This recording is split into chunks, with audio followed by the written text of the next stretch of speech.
ஸ்கந்தாசிரமத்தில் ஸ்கந்த குருவானான் காண். மூவரும் தேவரும் முனிவரும் போற்றிடவே ஸ்கந்தாசிரமம் தன்னில் ஸ்கந்த ஜோதியுமாய் ஆத்மஜோதியுமாய் அமர்ந்திட்ட ஸ்கந்த குரு இருளை அகற்றவே எழுந்திட்ட எங்கள் குரு. எல்லை இல்லாத உன் இறைவழி காட்டிடுவாய், முக்தியை தந்திடுவாய் மூவரும் போற்றிடவே. நம்பினேன் உன்னையே நம்பினேன் ஸ்கந்தகுரோ, உன்னையன்றி இவ்வுலகில் ஒன்றுமில்லை என்றுணர்ந்தேன்.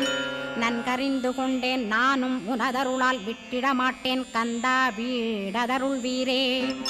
நடுநற்றித்தானத்து நானுனை தியானிப்பேன், பிரம்ம மந்திரத்தை போதித்து வந்திடுவாய்.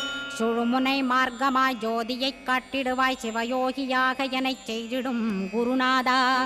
ஆசையறுத்து அறநடியை காட்டிவிடும், மெய்யடியராக்கி மெய்வீட்டில் இருத்திவிடும். கொங்கு நாட்டிலே